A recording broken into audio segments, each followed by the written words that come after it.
Here's the problem, man. Is Chaz shows up and then he and I gets to chewing the fat on things. And Yeah. It's rough, but we're back. It's been a minute. Phil's been ill, so we have a legitimate excuse. Phil's been fighting off whatever hellacious spring pathogen is currently roaming the wilds of South Florida. Oh, rough, man. Probably the worst bronchitis I've ever had. Absolutely just debilitating. Is that what it is? Like you went and got it? Yeah, there's the actual report says unknown bronchial pathogen. And I was like, okay, that's good. So 1 week of antibiotics, a steroid, and then another week of a different antibiotic to make sure that it doesn't turn into bacterial pneumonia. So, damn, son. Yeah. Are you still? Is this helping you quit cigarettes? To be brutally honest, I haven't had a cigarette in almost 2 weeks. Really? Yeah. So this is the test though, because I smoke a lot during the show.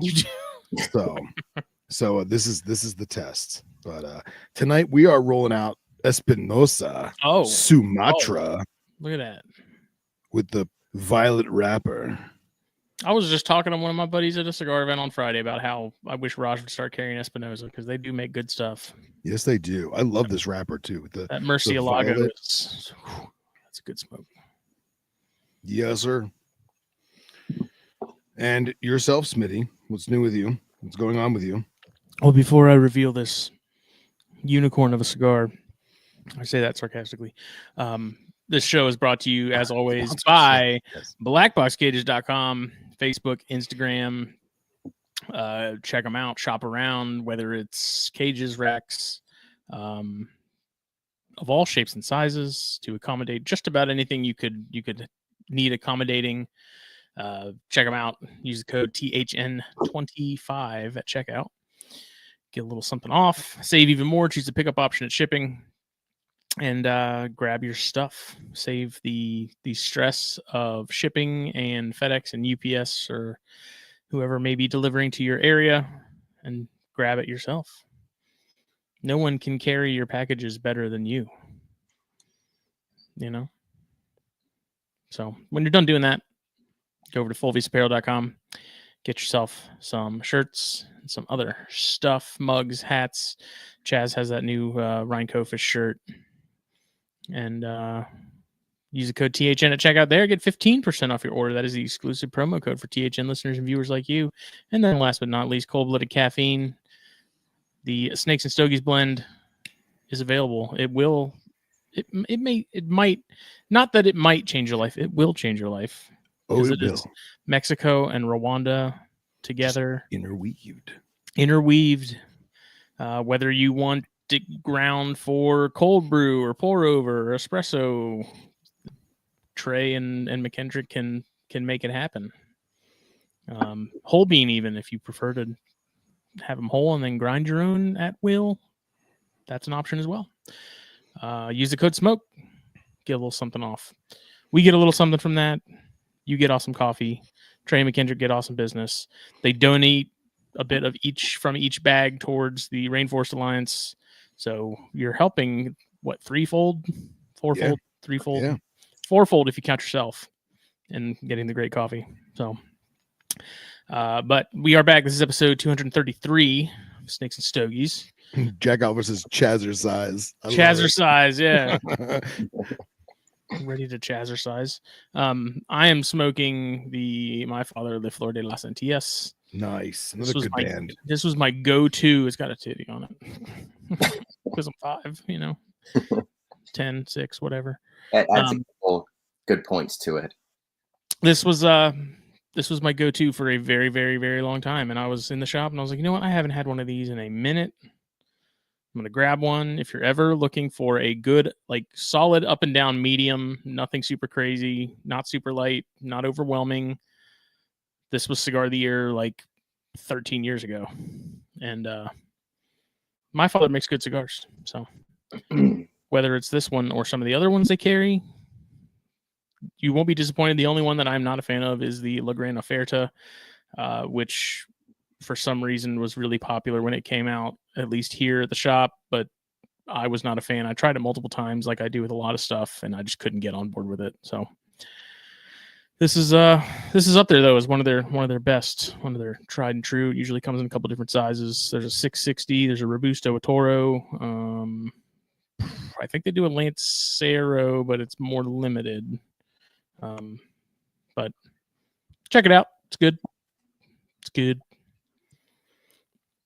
Phil is muted. It's good. But we will do some update stuff in a bit because we're joined by our buddy Chaz here of More Than Morelia. Mr. Ewing. Yes. He's a bit on a schedule, so I figured we'd hang out with Chaz, and then when he's got to go, we'll get into update stuff and whatnot, and all that. So we're more important. It was last minute. It was last minute. It was last minute. So it's good. Because at first I wasn't sure if it was happening. I checked on Phil today. I was like, "Are you alive?" And he said, "Yes." And I was like, Barely. "All right." Barely. I was like, "Are we doing this, or should I see if we can do Arachnid since we didn't do it Thursday like we were planning to?" And he said, "Nah, we're good." And so I said, "Let's make it happen." So Let's make it happen. Here we are. What's new up in your neck of the woods there, Chaz? Me? Just had those little Ridley eye pop out. Yeah. Nice. Waiting on those little guys to shed. Those were it was a long incubation. Those things were late on Christmas Day. Jesus, really?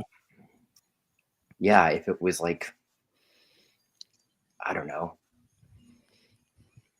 it had to be like just shy of 100 days or so. Oof. I'm getting a little bit nervous. I think they hatched at these are Preston's snakes, Converse constrictors. He loaned them to me. I think the first clutch hatched in like 83 days. So I was like, all right, I'm kind of doing the same thing he's doing.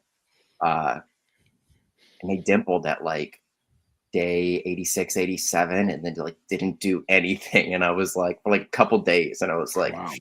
Oh no.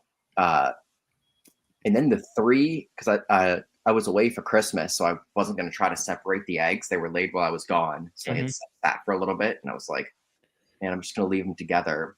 And the bottom 3 eggs hatched first, which I thought was pretty interesting. And then the ones that dimpled heavy on top were the last ones to hatch. It's like, I guess that makes a little more sense because those bottom ones are going to be cooked a couple degrees warmer than everything else. Yeah, that's true. But yeah, that sounds like it was similar to when I had that one Jansen egg, year before last or whatever. It was like, okay, we're there, we're at day 154 or whatever, and I'm like, where is it? And then it's like, okay, tomorrow, and then repeat that like 3 times. And I'm like, this thing ain't coming. Something's wrong. I shed tears for you when you sent me that picture. You hurt even more when I opened it up, and I'm like, oh, it's fully developed. So did you wind up cutting any of the Ridley eye eggs or not, at all, or no? No. Okay. It was one of those things where it's like, if it's gonna happen, it's gonna happen. I'm kind of a fan of that. I think most of the colubrid stuff, like if it's gonna come out, it's gonna come out. Like if it's, man, if you're a rat snake and you can't get out of an egg, like what can you do? Yeah. Are those Ridley eye shells as thick as like the Jansen eye and other Gonyosoma stuff? Just by looking at the Jansen eye eggs, no. Like okay, those Jansen eye eggs, like there's pressure in those things. Yeah, dude. They are swelled up. Whereas like I feel like the Ridley eye and Blue Beauties are like much more like a more malleable. Yeah, like you can squeeze the sides and get a little bit of movement out of them. I wonder if that has to do with oxygenation and like gas exchange, and you look at like the Gonyo eggs is just so much more dense, or maybe they're buried in substrate or in the soil deeper where there's less availability of exchange. Like they don't need as much exchange. Does that make sense? Like, you guys see where I'm driving at? It would be so interesting to like find a wild Jansenine nest and like really Yeah. get it. I don't think it'll ever happen. Like they'll Still convinced it's they'll an turn extra. the whole place into a palm oil plantation before that ever happens. Yeah. Not far away from that now. Yeah, I'm pretty firmly tied to my hypothesis that Jansenii or Gonyosoma eggs in general are so much thicker because they're just maybe they're not as the nests aren't as tucked away as some other species might be, so they have to be sort of overcompensated as far as the thickness of the shell to handle a long incubation like that being exposed. And I'm still really thinking that the pH of the the acidity and stuff of the water in a general environment has a factor with the time span of it, and the shell's Sure. kind of getting weakened by the time it comes to hatch, then it's easier for them to get out. But I mean, I don't know if I'll ever have any true validation for any of that. That's just from what I've seen. That seems to make more sense than anything else. Yeah, it almost makes you want to check like you imagine some kind of tannin wash that has either hardened the egg or softened the egg or whatever. Like you almost want to find some of the herpers out there and have them, if they ever come across what they believe to be, Gonyo eggs, and like scraping data off of the shells and analyzing it to find out, what the pH was, if that even is a thing. I don't even know. Yeah, I mean, I'm just thinking like in terms of the calcification and stuff, the acidity is going to sort of counteract that a little bit. And it's, that's the only thing that makes sense to me. Because I mean, it was the same with the Cyanea eggs. They were super thick shelled as well. But I think as prevalent as those are naturally, it kind of makes sense that maybe they're more prone to kind of just laying eggs wherever. Right. And so maybe they're not buried. It's not like a Ridley eye, like we're talking about caves and things Very that are controlled, I feel like. a little more tucked away. Like predation isn't nearly as much of a factor with those, I'm sure. I imagine just I feel like they're going to be like Easter eggs will be everywhere. Well, no, I was going to say it very much reminds me of those. What are the other rat snakes where they find a hollow tree and there's like, I mean, it's not. I know boomslangs are majorly not communal nesters, but they stumble across a nest and like, oh, this is a great spot. Mm-hmm. Oh, look, somebody else already laid their eggs there. I might as well lay my eggs there too. And then those babies that grow up, they're like, oh yeah, I remember. This smells, you know what I mean? And they'll find a boomslang nest, or they'll find a hollowed out tree that's got 15 or 20 abandoned or old cracked clutches. Yeah, I know what you're talking about. I don't remember what species it was, but I know which. I remember they did that with rat snakes. They've found hollow trees with 1 or 2 good clutches in it, and then a meter down or 2 or 3 feet down, whatever it is, they'll find a bunch of shells from years past. I wonder if the Gonyos are something similar to that. In the incubation time, it's like it's got to be, if it's not the longest incubation time in a snake, like we're talking, we're like Frank Freight's recorded, I think 187 days. Whoa. 187 days on a clutch. Yeah, so in like monitor egg territory. Wow, it's insane. So like you're talking about maybe they go through they've got to go through like at least like if they're laying during the wet season, which they are, they're going through like the entire dry season also, right? Or a good majority of it, like all the way back around until the wet season comes up again. Yeah. So that's what makes me wonder if it is like those eggshells are meant to be broken down and sort of more desiccated by the time it comes time to hatch. I dropped you this this picture that I just took of these guys if you wanted to throw it up. Which you can see. Let's see. This if you look at the bottom row when this picture comes up, you'll see there's an indent from where an egg used to be. And it's just like slightly lower down on that perlite. I didn't do too good of a job shaking it down to the point where it was level. So there's like kind of a low side on the bottom and like a higher side on the top. So that egg that's on the top right corner was down there on the bottom. And you can see on the left side of that egg, it swelled out just a tiny bit, like in the first 24 hours or so, like it sucked up. Mm-hmm. It was able to suck up some water. Mm-hmm. So I took some dry perlite and just put like a tiny bit of it underneath that egg. And even in that like 24 hours, like this is like just over 2 weeks in, and that swell is still there. Yeah. Man, that's pretty sensitive.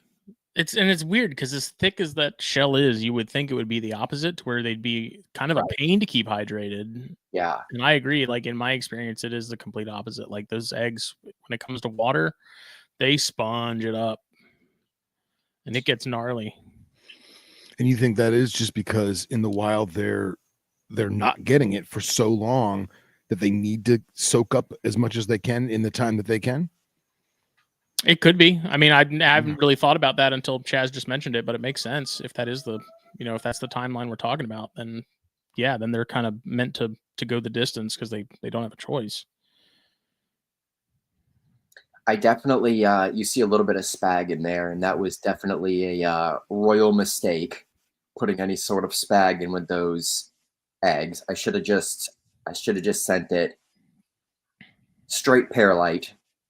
And like with a lot of these eggs, you can get away with having like a decently like wet substrate, especially like the Blue Beauties and the Ridley Eye. I'm just like, okay, it's wet. Like there's, a little bit of water collecting on the bottom of the egg box. Like they'll be fine. Like there's not a whole lot to worry about with those eggs. Not that I've hatched a ton of clutches, but well, and that is something, not to shift gears on you, but it's so hard to experiment because of what it is and how much we covet it and how hard it is to achieve and whatever else you want to say about it. But has anyone ever tried incubating, instead of using perlite or vermiculite or topsoil or whatever, using actual decaying leaf litter with their soil? And maybe just the fumes of the decaying leaf litter, even if it has microscopic organisms in it or macroscopic organisms in it, maybe just the fumes, the off gassing of this rotting vegetation might do something, And maybe maybe they are laid in a place that is much drier, but they have like a stupid high ambient humidity. Yeah. Yeah. Keeps the water off the eggs, maybe. But man, I think you could put a drop of water on one of those eggs and see a noticeable difference. Like I think it would leave a spot on that egg. And Jeff brings up sort of a similar point that I thought of with the water pH. He said tannic acid via rain and leaf litter plus calcium in eggshell. Should we consider using a more acidic water, like a pH of 5.5? He said acidic water can wreak havoc on concrete, which is essentially limestone. And I didn't necessarily, I considered maybe a higher pH water, but I also thought maybe something like peat, because I think, isn't peat a little higher in acidity? Yeah. Than most. And see, I always wonder about when using either a higher acid or a higher base, what happens as the liquid water itself evaporates? What's left behind is whatever your minerals are. So now you're going to double the acidity that was in there, or double the alkalinity that was in. Does that make sense? Yeah. It's like all my water bowls that I let dry out because it's a desert room. I am constantly scraping off hard minerals and whatever it is, chloramine from the tap water, and constantly scraping that stuff off. And I know I'm not getting all of it, but and if I didn't scrape it off, the next time I added water, I'm just doubling up those minerals, or tripling up or 10 timesing up those minerals. That's why I think if I was going to do it, I'd do the substrate, like the incubation medium, and not necessarily the water itself. Yeah, because I think there would at least be some trade-off there. Sure. I don't know. I'm not a chemist. I failed so miserably in organic chemistry in my short college career that it's laughable. So, like, really, the only data we have to go off of is Freights and Daniels. Yeah, and, you ask Daniel what he does, and he's like, I don't know. I just put him on some spag and put him on a shelf. And it's like, damn it, I love Daniel so much, but I have had to pry information out of his hands, and I don't think it's that he doesn't want to share it, but he's like, I just put him on. It's like riding a bike. How do you explain it to someone when you've been doing it forever and it requires no thought? Yeah, I think he's incubating clutch. I think 5 and 6. Yeah, right now. And there's nobody else that I've found, and I've looked in all, I've asked in all the rat snake groups. There's definitely people in Europe that are doing it. But I think like maybe there's something climate wise also that's just in what regard? I don't know. What's his name in USGA that's just like killing it with all the Jared and but what's the guy in the UK? Jared is killing it, but also those eggs don't seem like they suck up water like Jansen I do. Yeah, there's definitely a difference there in terms of they don't incubate for even 120 days. I don't think. I think they're like 90-day eggs. Let us know if you're in the chat, Jared. Yeah, we got that one guy that's European that's snuck his way into the USGA group. Sorry, there's a European person and a Canadian, and we're like, what are you doing here? How did you get in? Yeah, Andreas. That's the one. And just like crushing it. But again, some people are just like really good at, really, really assessing the situation and then dialing it in exactly where it needs to be. And I also think like if you're primarily keeping Gonyosoma, like that's what you're good at. Yeah. Jack said, what if you let them dry out, then miss them heavily later into the incubation time to simulate rainy season like a diapause, but instead of temp changes, you do humidity changes? That's the other thing I thought about. Like maybe there is some sort of temperature difference, but it's like you can look at every single data map out there and it's like it's just tropical. Like you can't find anything else. Again, like an area the size of like Florida on that island is now palm plantation. Like it's literally the square footage of Florida the last I checked. Wow. Like, and the place is only like I think a third larger than Florida. And really the only places they haven't they're not planting the palm is in the upper areas of Sulawesi. And I think it's like slightly higher elevation and a little bit drier up there. But like if you go on INAT, like that's where like a majority of the animals are. It's in that upland. Well, I mean, not that they have much of another choice now, but like the higher places. Well, it reminds me of a long time ago when we were still learning how to keep bushmasters in captivity. We always talked about this fungal disease, bushmaster rot, and these bushmasters, these guys would try and keep them on this super high humidity jungle tropical moisture, and they would get fungus on their belly scales.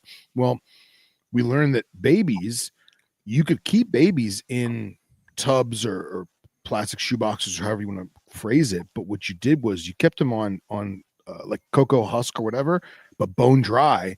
And then you had a little water dish that was not big enough for them to sit in, because if they displaced the water, now it would soak in the cocoa. And then you had what you would believe to be a humid hide, but there's no access for the snake to actually get in it. So it's just like a swamp bowl, like a sink, like a humidity sink kind of. Yeah. Basically, you'd have a deli cup that's filled with just solid, wet, standing water swag with a million air holes on top to let the humidity out, but not actually wet. And then you would just add water to that container. And I wonder if doing something like that in incubation might. Maybe. Yeah. It sucks because of what it is, and who wants to experiment like that, Yeah. Unless you're going to take like 5 eggs and incubate them 5 different ways. Which I'm not doing. Yeah, no one's doing it. I've contemplated if I got a decent clutch from my female where I could split it up and do like half one way and half another. Like at this rate, why not? Like, what do I have to lose? It's been she's dropping slugs like freaking crazy, dude. Every time I go in there to clean, there's slugs, which isn't all the time, but it's enough for me to go, oh, another slug. Oh, another slug. Oh, another slug. Yeah, and the one egg is strange because that's not just a you thing, Justin. Like Daniel has a female that like it's like a one egger. Like, what the hell is up with that? Yeah, and I think it's just a matter of she's ovulating and stuff. It's just for whatever reason the male's not in the same groove. Who knows? I don't know. I have the one egg that was semi-decent. That is, to revive it, I put it on straight spag, like damp spag, and it's swelled up pretty good. I need to probably move it onto something drier at this point. But yeah, I mean, everything else was definitely like a bad slug, like a little hard yellow, rock. So right. I don't know. It's just weird because she's laying. Like eggs don't seem to be the issue. It's getting the damn things to hatch, So we'll see.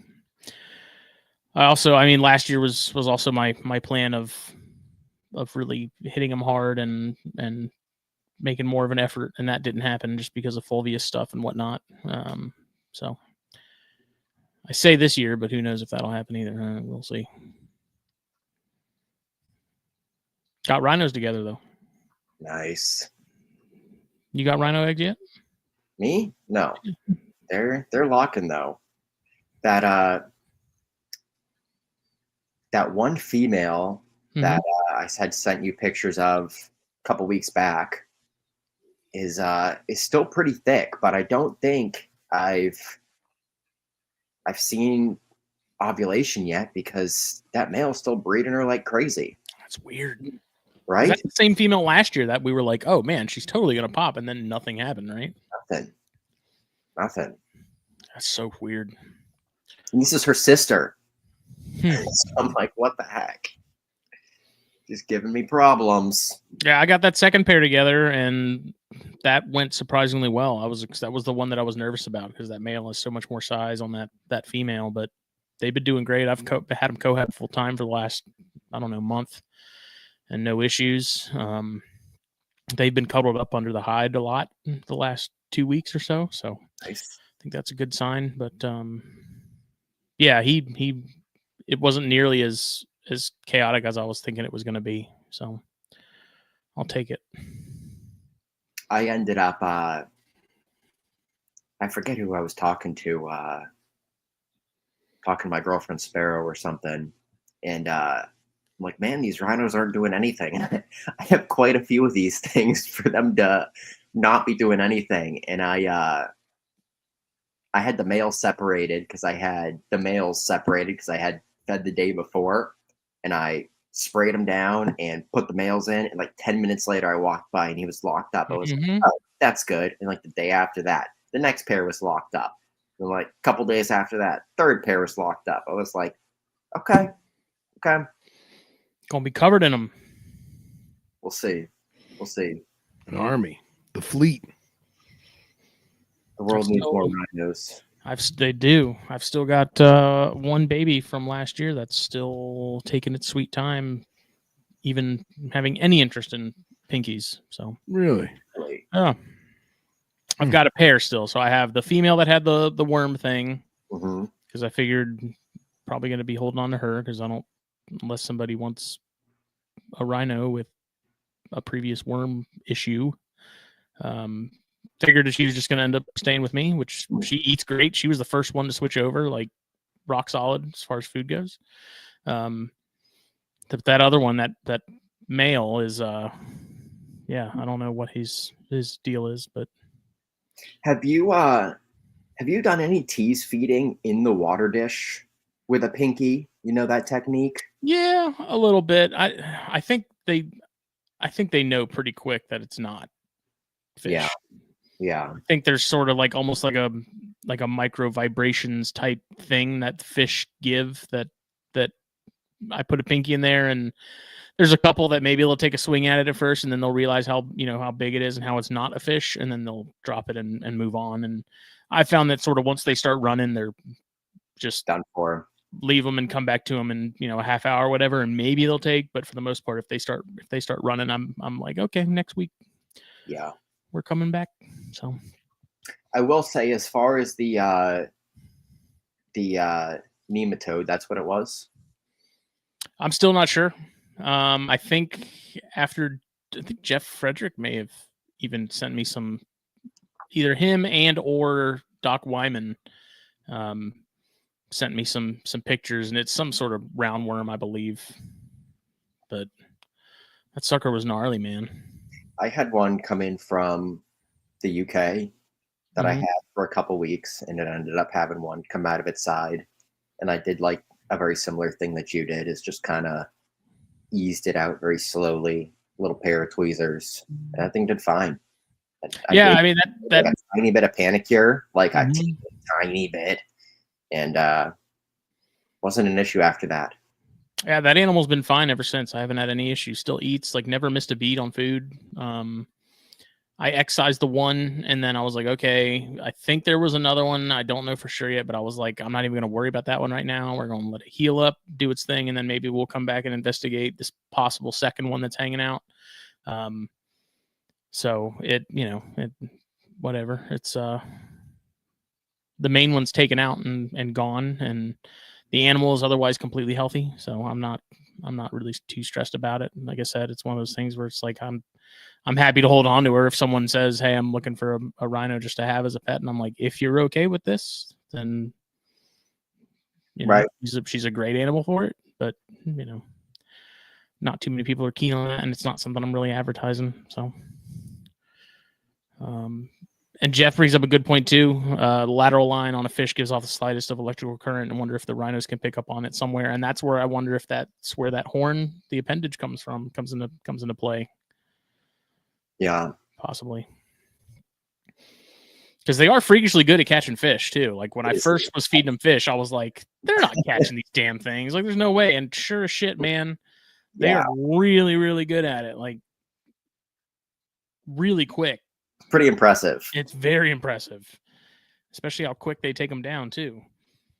Yeah, and it's like, I'm sure we both heard stories of like the green bush gets out or the rhino gets out and the keeper has a fish tank, in the room, and like, where does the snake go? To the bottom of the damn fish tank. Yeah. It's like super, super interesting. Yeah, that's wild.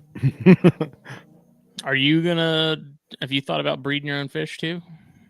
We have a tank set up in the other room right now. Yeah, in the kids' room. It's I think it's a 30 gallon, and it's been cycling for a couple weeks now. I stuck some driftwood in there, and it got pretty dirty with some the tannins and stuff, dude. Yeah. I did it with a piece of Mopani, and it still is. I was told from Ryan Cox, our buddy, that it's never gonna not be brown.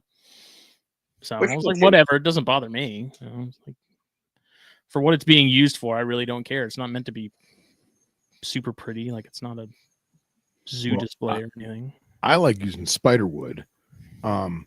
Especially if you get like some of the bigger pieces and you can take pliers and like snap off some of the more spidery parts so it doesn't look as spidery. But putting that in a 5-gallon bucket for a couple weeks and just letting it soak it up and then adding it, I mean, my tanks are crystal clear with that. But that wood also, I feel like, doesn't give off as much funk as some of the other stuff, or like stuff that we find locally Southeast US, whatever. Yeah, I think I'm gonna get a little pleco in there to do some cleanup work. I looked at some algae eaters, but all the ones that I found get huge. Really? Like, I literally need tiny ones. Like the algae eaters that PetSmart says their sells, the tag says they get like 11 inches, and I'm like, Jesus, like I'm not about to have that hanging out in the tank for God knows how long. Are those the bristle nose? I swear there was some that only like 6 inches. Yeah, there's like good handful of pleco species that get less than 4 or 5 inches. Like I know zebras stay small. Zebras are like 3 inches, I think. I have some snails in there, Jack, but I have no idea where they are because the girl at PetSmart was also like, yeah, these kind of have a habit of like crawling out of the tank and disappearing. They put a piece of freaking saran wrap over the snail tank at PetSmart because they're like, yeah, they like will just hop and go from like they'll travel. I'm anti-snail. I'm terrified of being that guy and releasing. I put 3 or 4 neorites in there, and I don't know, neorites, whatever they're called. They're in there somewhere, so they're not doing their job. But Jack is going to be my my go-to when it comes to my fish questions. Jack's my go-to guy for my fish questions. Dude, it's like you couldn't take a bottle of water and have it more clear than some of Jack's fish tanks. Like, it is nuts.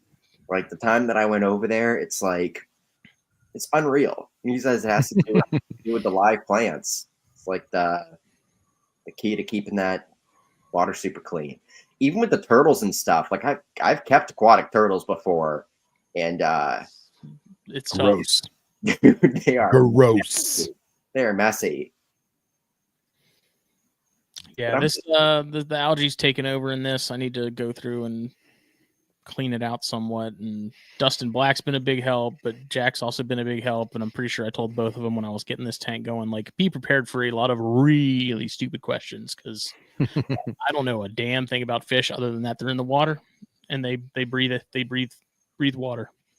Yeah, breathe water. Well, and that's crazy. I was having bad brown algae bloom, and I can't remember who it was. If I thought it might have been Mr. Black, but forgive me if I forgot who it actually was. But somebody was like, "Oh, just turn the light off," and I'm like, "What?"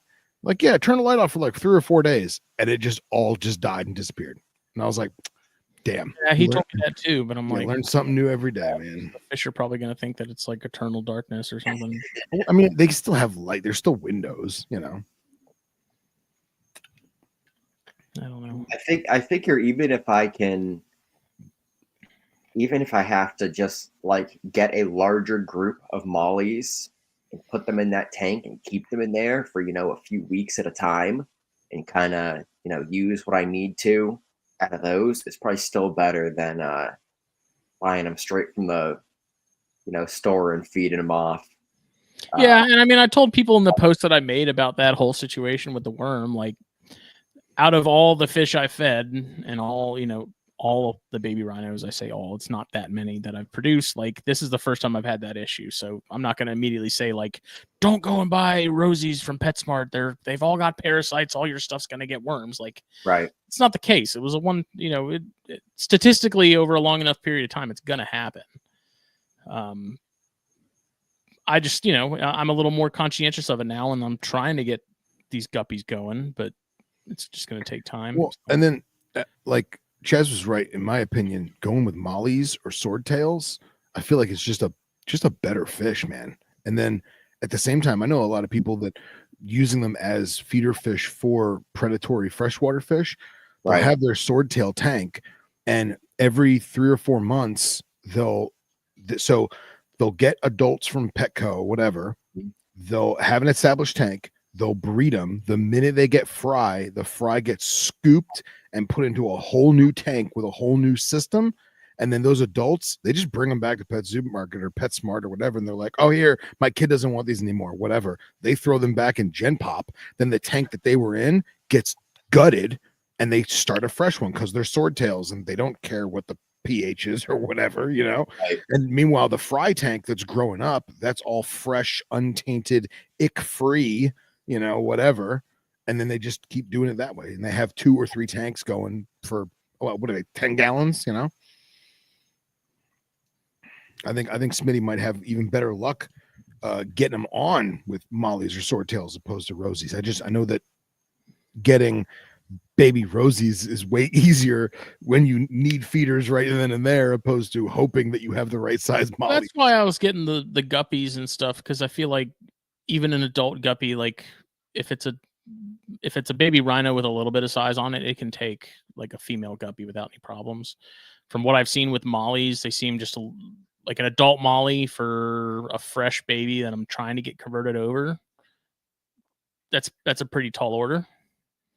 And that's why I like the rosies are the perfect size. Even a bigger rosie is like, it's not too big that a baby rhino can't handle it. So I went with guppies for that reason. And again, I got some more females and they were doing great for a while, but it seems like I've lost at least 2 of the 3 or 4 that I purchased a couple weeks ago. But the 3 fry that I had from a female that dropped, they're all female.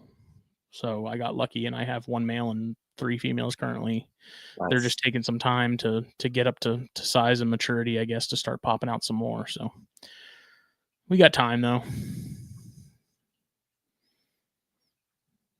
But if the light's off all the time, how do they see their food? How do they know it's time to eat? Like if I turned off all the lights in the garage, it'd be pitch black all the time. They wouldn't see anything. Yeah, we've got like a blackout curtain over the kid's bedroom where the tank is, and like I do have some garter snakes in there, which obviously have the lights on during the day.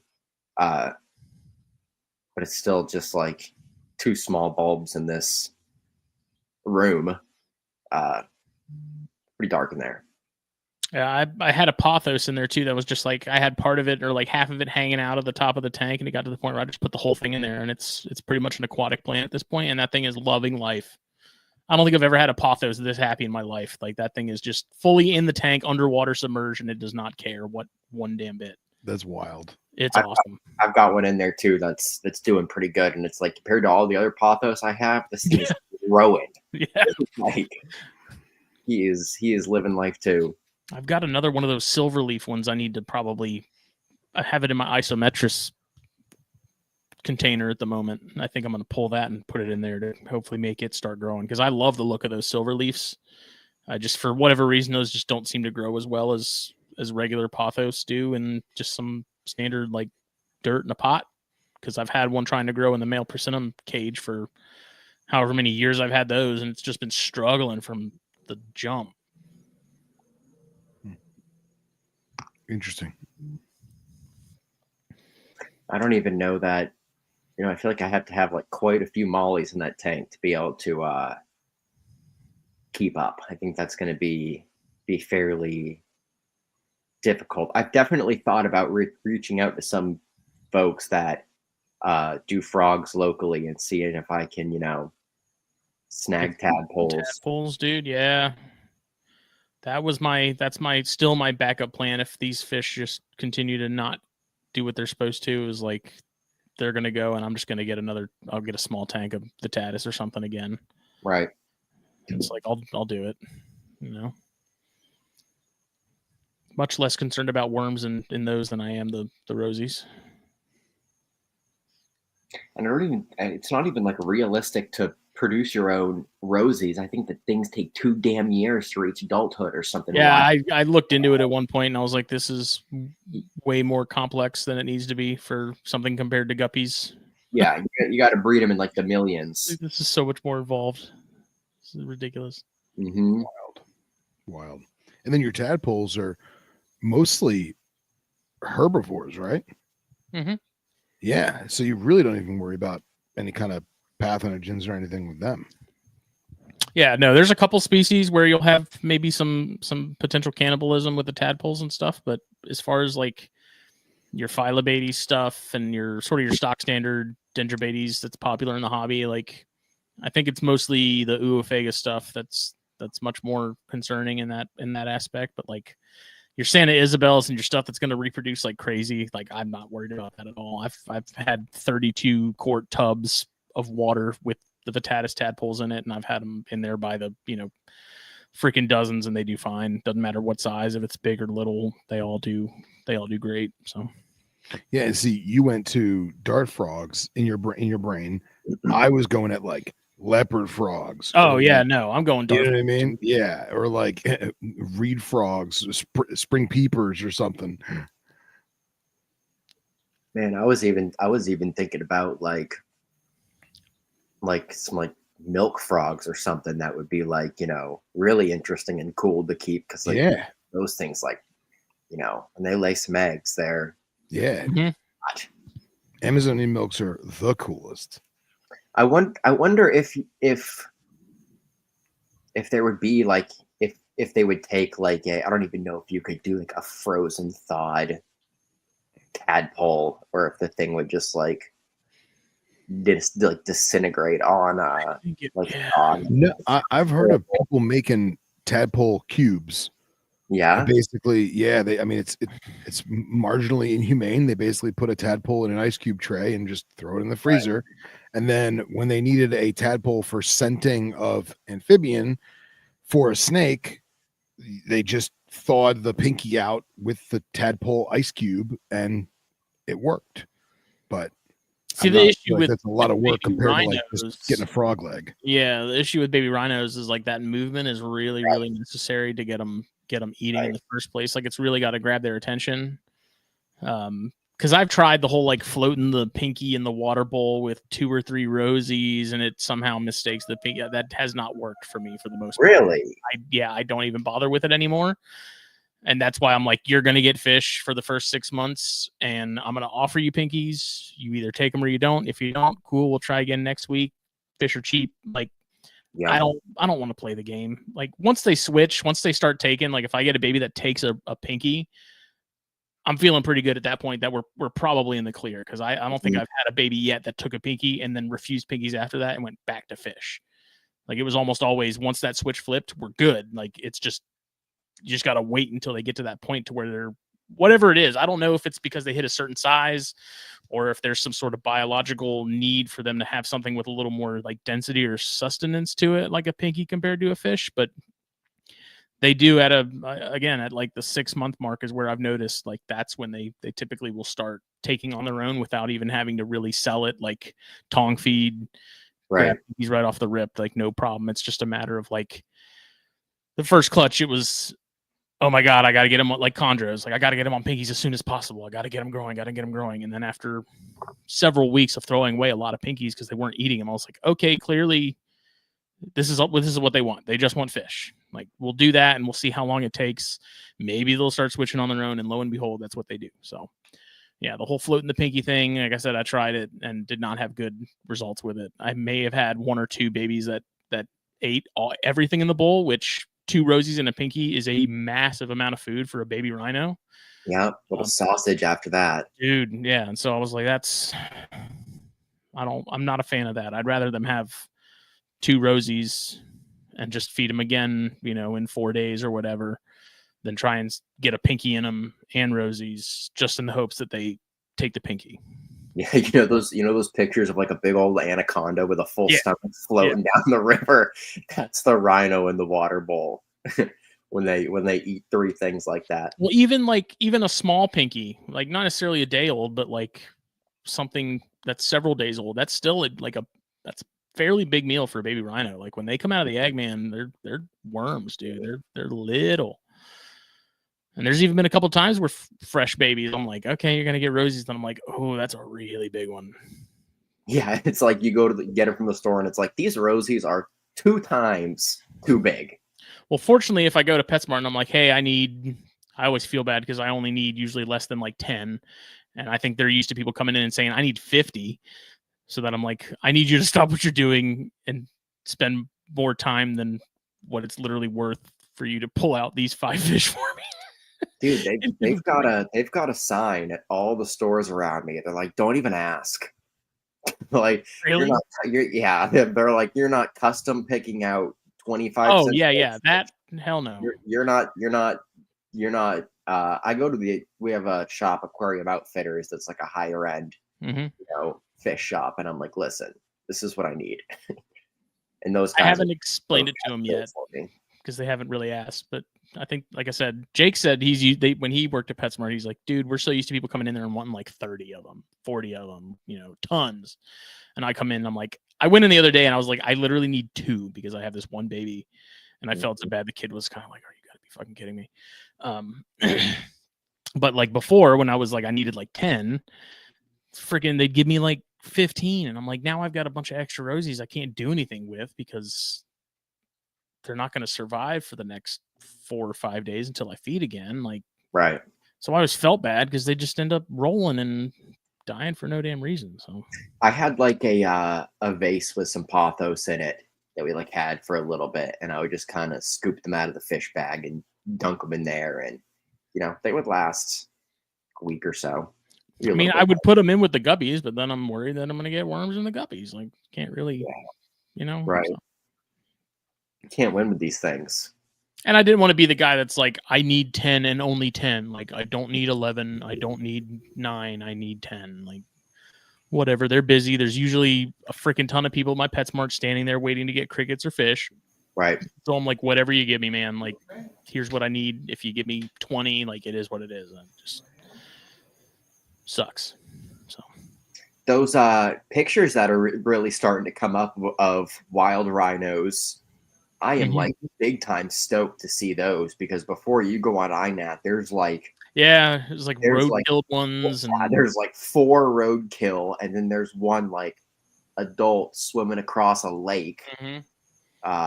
They took the picture from like 50 yards away. Yeah, it's like you squint and like look a little like crooked. Could be a vine just floating in the water for all we know. Yeah, got that little horn nose just sticking out. Yeah. I've had so many conversations with people recently about those guys in water and like why they do like so poorly in like the palladium. Is that how you say that? Paludarium. Like, because there's just no way to really keep that water clean compared to like that lake where they're like, yeah, the thing went for a swim, but then it like, climbed up a tree and got rained on. Right. 30 minutes later in the afternoon rain. Or it was in like that freshwater stream. And moving. Yeah, that water never touched it a second time. So it's like, feces or anything like that just gets swept away, and it's in, clean spring water, the next minute. I haven't found that to be much of an issue with mine either, because I've got some babies, like, they make an absolute mess of their water bowls and they'll still just hang out in it. And I'm like, damn, like, yeah, I have yet to have any skin issues or blistering or anything like that. And I had some babies that would just live in their freaking water bowl, or they'll live in their humid hide. Like, they don't seem to care, but I'm also keeping them on paper towel so that when they're not in any of those, it's pretty dry and it's sucking up whatever. Yeah. Moisture might be. And I think it's probably specific to that like more aquarium on the bottom, because even your water dish, like, everybody changed the water dish every 7 days, like, like max. If you're not, like, we'll have a different conversation after this. Like, I change, like, even if I'm like busy, like, oh man, I need to get some waters done. Like, the rhinos are always the first to get theirs done. It's like, okay, if I do these 12, I can worry about, everybody else later, especially snakes that don't sit in that water dish. But like, my snakes love to poop in their water dish. Like, and like I've mostly found it on the older animals, like, and you'll see like just like what that bacteria can do. I think we've talked back and forth, Justin shared pictures of some of that scale decay that go, and it gets pretty bad. They definitely, it seems to be much more accelerated with rhinos. Yeah. Compared to other species. But yeah, I mean, like I said, I've been fortunate that I haven't really had that issue with any of my babies, but I also wonder if babies are a little more resilient to it because they're so much more sort of aquatic than my adults. My adults really only spend time in the water bowl after I've fed them. Right. And only for me if I've fed them like a large meal. Like if I'm I feed the adults like a lot of hoppers. Mm-hmm. And like even like some of those like smaller females, if you give them like a good size small mouse, they're like going right for Beeline straight after they finish eating straight into the water bowl. Yeah, and I think it's to help like displace some of Yeah. that weight, possibly. That's what Rob said. He mentioned something Really? like that. It's to, like a comfort thing for him, like maybe just Yeah.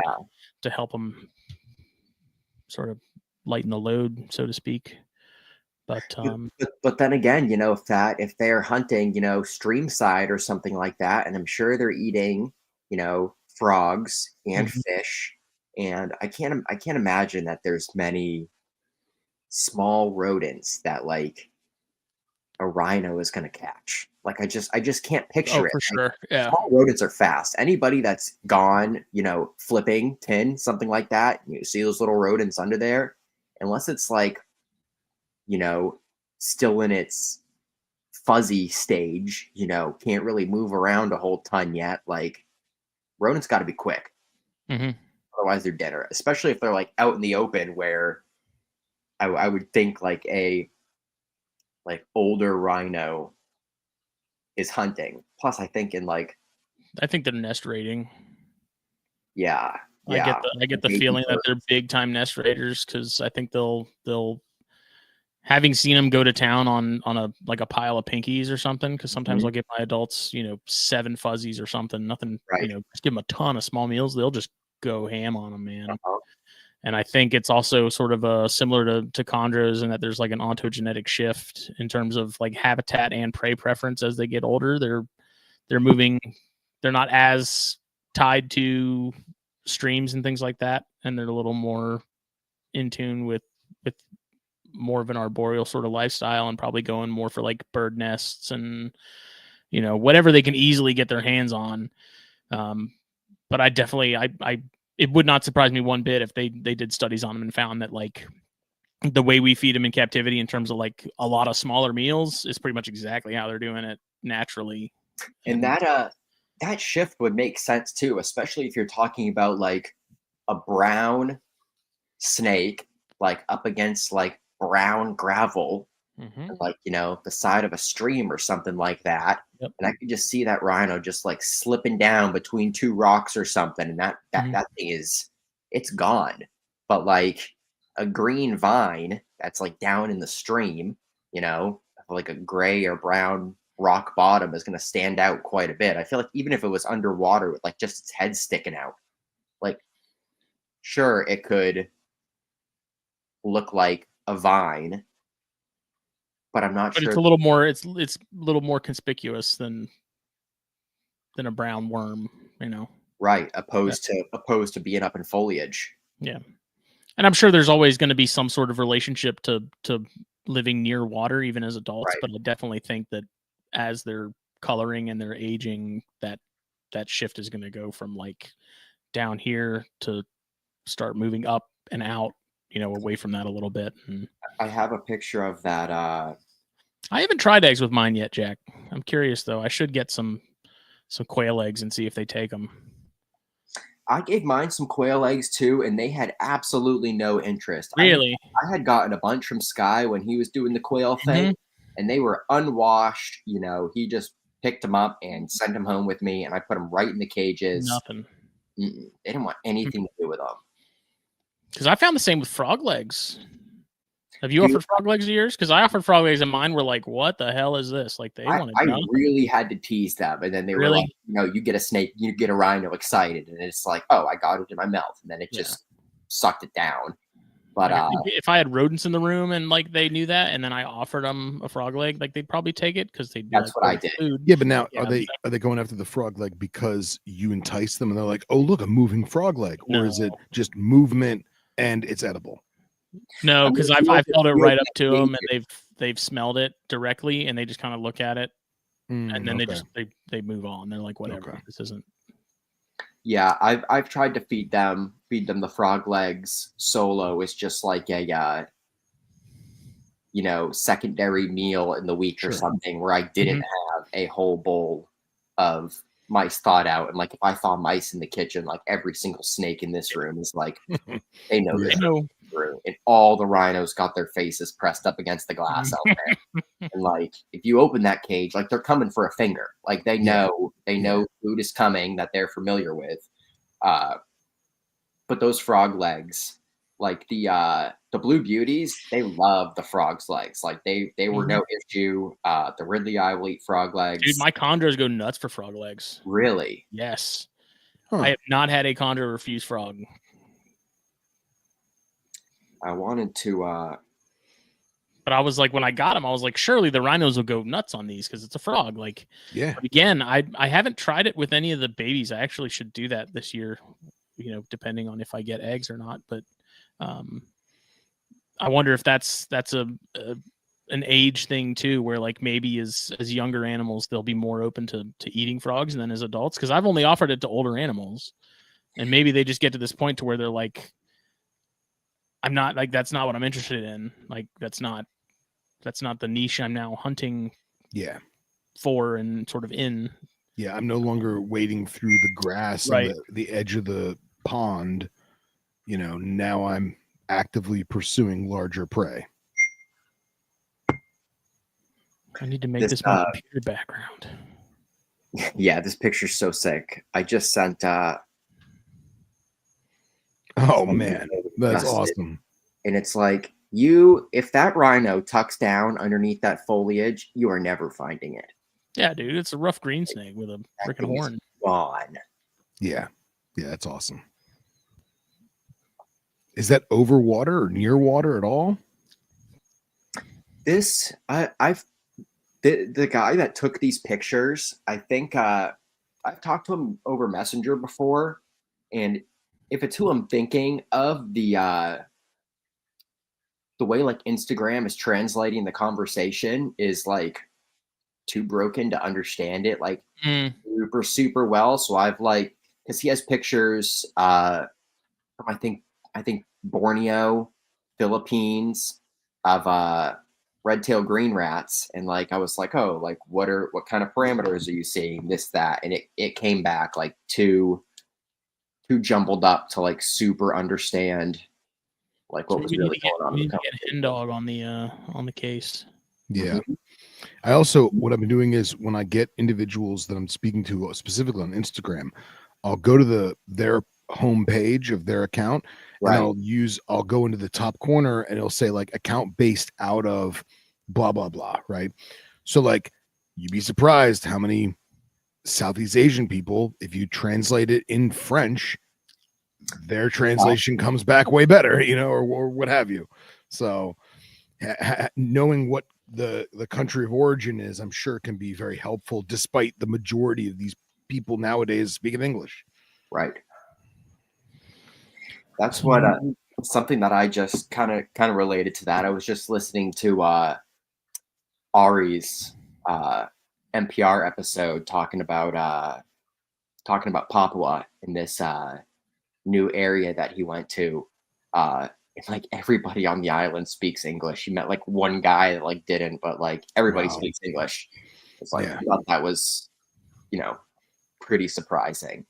Yeah. But I'm sure with the rhino stuff, like somebody over there is going to gain enough interest. One of these herper guys are going to get over there eventually, and really start getting some data just because they're interested in it. I'm sure of it. Sure. Dude, I'm dead serious about planning a trip to Tamdao or something. I don't know like what I need to do to get that ball rolling in terms of like who I go through to do that, but I really do want to start figuring out a way to get over there to hopefully see some in the wild. You gotta just do the Lou Boyer thing, man. Just get your ticket, get a hotel, go, and just INAT where the nature trails are. Figure out what licenses or permits or passes you need to hike the nature trails, and just go looking. I think you really got. I think Vietnam is your best. Yeah, China, from what I understand, at like their national park system is not like ours. Like Right. you don't just go to their Yeah. Yeah, I ain't trying to get locked up abroad, son. No. I'm trying Well, to and you know, Doc Messenger, him and his wife are Right. starting Eco Tours. Mm-hmm. Oh, So, you know, I know he's trying to put something together for end of this year. I don't know what locality, but obviously in China. Right. And he'll have all the paperwork and everything squirreled away. So I'll have to get in touch and hit him up. I haven't talked Yeah. to him in a minute. yeah, hit him up. Yeah, he messaged me a few weeks, if not a couple months back, saying, "Hey, you know, we're getting the wheels turning on this." Well, we're going on that cruise in like the next 2 weeks, so I had to renew my passport and stuff. So Nice. I'm not that uncomfortable with flying. It's not my first choice. Like I don't think anyone who sort of like enjoys flying, as far as being a passenger, I don't get the appeal, but I'll do it. Man, and like recently, I feel like whenever you like shed light on something, like you really start noticing situations that are happening, and like I am not trying to fly on any commercial plane like anytime soon because It's kind of been a weird year. man, and my brother is getting his commercial license right now. He's out doing his instrument training in Hawaii. Oh wow. Yeah, he just sent me some pictures of some wild day geckos too, which is pretty cool. That's awesome. But like, you know, he has access to all these, you know, all this information of what's going on and just like being a part of the industry. And he's like stuff that's going on is like pushing me to never get on a plane again. Like, oh, the think it's pilot aliens, put the man. landing gear down. Like, what do you mean forgot? Yeah, that's wild, man. Like That's you wild. forget to put your feet down when you're riding a bike. You just tip over. Well, and like one of my good friends, he's got a pilot license, and when he was getting all his cross country hours and stuff, he'd be like, "Hey, let's go to Key West for lunch." Okay, cool. We all chip in for fuel. We, you know, take the hour and a half flight to Key West and grab lunch. And I look at, and he's a very, very meticulous person. Yeah, he's a firefighter, and he's got more gadgets than the plane does. He brings his own like laptop iPad. and GPS, iPad, all that Mhm. jazz. And obviously, he's very enthusiastic because this is his hobby, this is his passion, and he's very meticulous. But I'm listening on because I've got the same headset that he's got. Right. Just my microphone's turned off, and I'm listening to other people talk, and it's crazy because it down by me, you have a lot of accents from a lot of different countries, and like Mhm. he'll tune into the different channels. And dude, our tower controllers are, I mean, if they're not well versed in at least 3 or 4 different languages, they're well versed in accents. Yeah. Because and I consider myself pretty good having a pretty good ear for an accent. Some of them are just unrecognizable, you know, because of the static of the microphone or what have you. So I can't imagine what's transpired in the past year or two that has changed. So Aliens, man. They announced that they're real and that they found them, and now the aliens are like, okay, they're onto us, boys. Time to start taking down some planes. Right. His home airport is Lantana. So he okay. yeah. So Yeah. you know, they just like take the plane out for the afternoon and you go fly over Is he Everglades. And is he on that in that little property off of Power Line and or is it Jog Road and just south of Lantana, like Jog and Hypoluxo? That I literally grew up on Jog and Hypoluxo. Oh, okay. Yeah. There's dude, why did I think you're way north of me? No. Where, he's in where are you right now? I mean, now I am. Now I'm in okay. Georgia. Oh, okay. That's I was like, wait a minute. You're fucking 20 minutes away from me? Yeah, my whole family still lives down there. Oh, okay, cool. Yeah, excellent. No, we always flew out of Fort Lauderdale Executive, but I literally pass your boy's airport multiple times a week going to my girl's house. Nice. So, yeah. And there's the signs that says low flying aircraft. It's great. Yeah. Love it.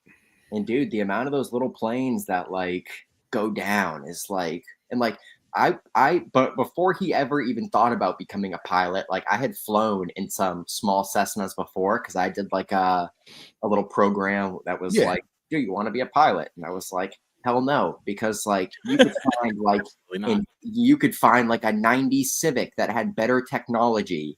Oh yeah, dude. And these planes, and it's like you're saying, the dude pulls out his tablet and he's like, yeah, everything we need is right on here. Like, yeah. Well, and I think that we always flew what was a Grumman Tiger, I think. Like the submarine with the GameCube controller. Yeah, man. No. Way more archaic than that. No, we would fly this Grumman Tiger, and I remember my buddy used to love it because it had the sliding canopy like a fighter jet. Right. That was so cool. But I remember looking at the like registration plate on the side of the engine, and it was like 1972, and like still trucking, man. You know what I mean? So I'm a firm believer that our species has zero business being airborne in a metal can. I'm all about it, man. As long as people are on their fucking A game. I get that, but I'm like, yeah, it's statistically safer, but it's also like your chances of survival if something goes wrong are considerably smaller. Yeah. It's like the consequences are a little greater, even though it is safer. And it's like you think like sometimes you'll just glide, but like there's a point where like those planes lose enough speed where it's like you're no longer gliding, you are falling. Yeah. Yep. Turbulence, bro. It's fine. Only one time I was ever marginally afraid with my buddy, and that's when we were flying to, man, I don't even remember where we were going, but can you guys hear my dog barking? Barely. Okay. We got youngsters in the house. This is why I've got an hour. Because this one's like, it's time to. It's time. Well, I'll make this quick. We our landing gear wasn't opening. So we had to call the tower and say, hey, can we do a flyby? And you tell us if the landing gear is out visually. Yeah. Right. And so they're like, yeah, we see your landing gear's down, like rock and roll, land your plane. So we're like, all right, here goes nothing. And we landed. It's job.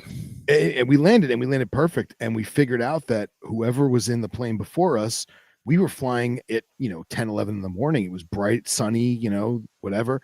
They turned the dimmer lights on the dashboard all the way down, so we couldn't see that the landing gear light was lit up. So when we were on the ground safe and sound, we start messing with stuff just to see what the hell's going on. And literally there's like a little dimmer switch, and you just slide the dimmer switch up, and then boop boop, there goes the landing gear light. It's like, son of a bitch, who'd have thought? So crazy. I just fly as little as possible. Plus, I hate not having a car whenever I go somewhere. So it's like, like any show that I would go to, like if I was gonna go to Tinley or so, I would just drive.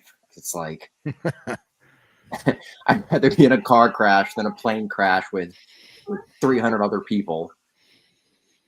Yeah, I don't know, like shorter flights, like sub, 4 hours, whatever, no big deal. Just again, I'm with you. Like the less I have to do it, the better. But if I want to go to Vietnam, I don't have much of a choice.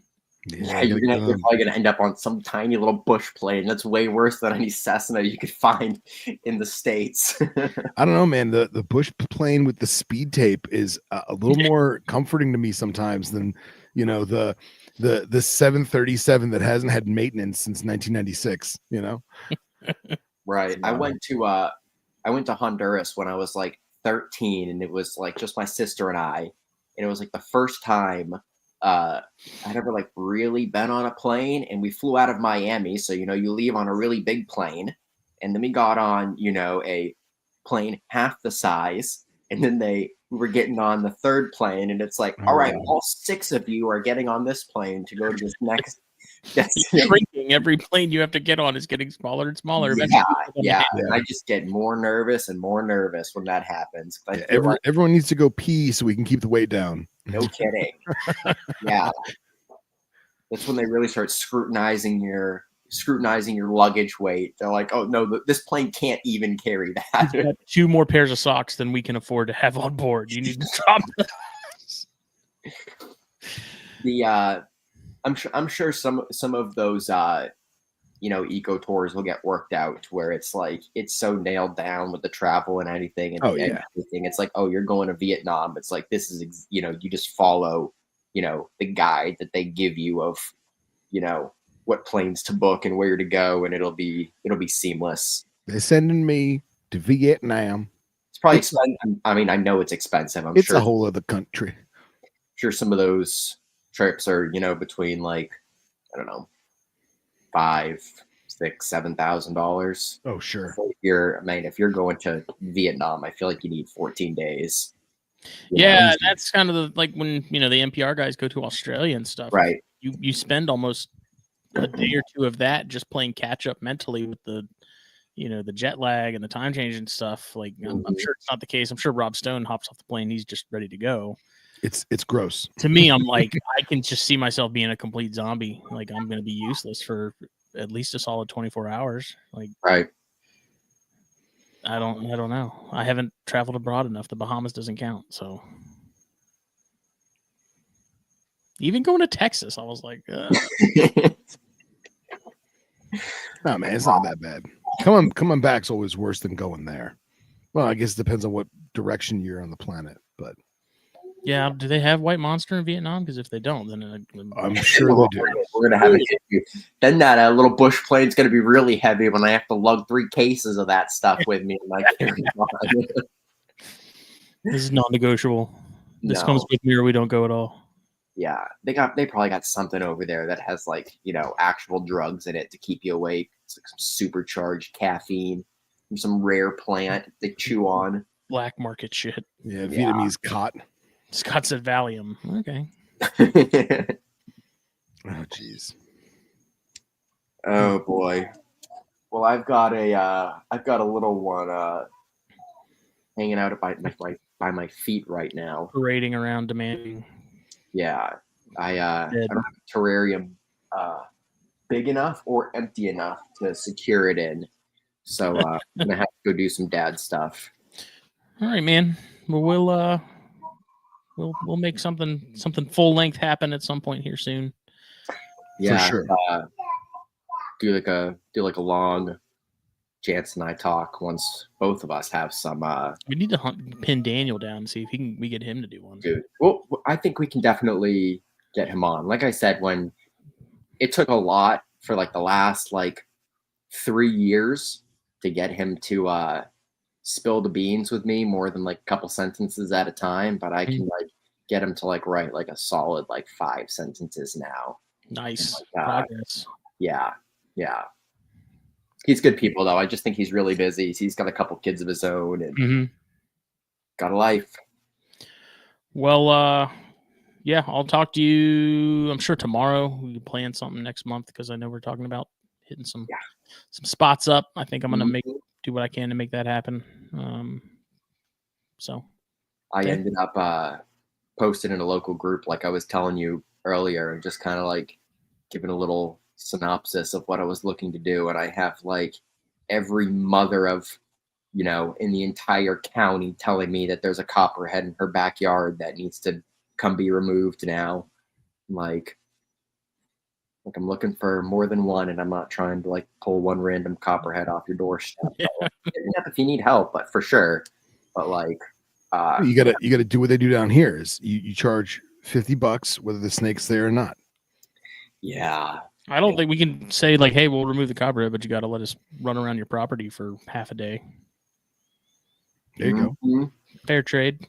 A lot of small residential stuff though. There's Sky was up this weekend. What's today? Monday. He was up here yesterday, and when you're driving up from the south, once you kind of get past my house, there's it's gotta be a good hour before there's another town, and then there's just dilapidated barn after barn, and those are the people I'm really trying to the money spots. Yeah, really trying to get at, but they're hard to access because it's a gate up at the beginning of the road, and it's even if you could see the house, it's far back, and I thought about just printing off some notes or something that I could just like leave in a mailbox and be like, hey, this is kind of like what I'm looking to do. Like, here's my phone number. Didn't want to intrude too much, but Let me trespass. I know I'm gonna forget this, Chaz, but message me after this when you get a second, because I got an app that tells you. I'll send you the link for it. It tells you every piece of property, the owners, the corporations, the contact info, the managers. Is it hunting leasable, like all that. I know what you're talking about. Okay, cool, perfect. I'm not sure I was able to see it on the free subscription. I feel like those. Oh, it's like $30 a year. You got to buy it. Yeah. You got to pay. It's worth it. Like, it's state by state. So like I have Florida, and then I wound up when Smitty and I were in Texas, I think I paid like an extra $5 to add Texas to it. But yeah, it was like 30 entire other country you're adding. Yeah, basically. Well, they just want you to pay for each download. You know what I mean? Right. But sure. Yeah, but I think it was like $30 for the year, and it gave me everything. So yeah, then maybe at least I could like hunt them down on Facebook, like, or maybe even have a phone number or find some or if it's like a company that manages multiple properties, I have a better idea. You put out missing persons flyers with yourself on them and tell people if they see you, call this number, and then you don't have to worry about trespassing and getting shot at, because they'll be like, that's the guy that's missing. Let's call it in. And then you don't have to worry about getting shot. Oh my God. Meanwhile, I've got 2 rat snakes in my hand. Like, well, you put that in the paper too. If you see him with snakes in his hand, that's completely normal. He brought those from home. He's missing with his snakes. Yeah. Nice. Well, then they'll just institutionalize me. Or better yet, put armed and dangerous on the missing persons poster, and then you don't have to worry about anybody confronting you. They'll just call the cops. Dude, they shoot around here. Not that they don't shoot down in Florida. Yeah, but man, that's Georgia, baby. They are. This is going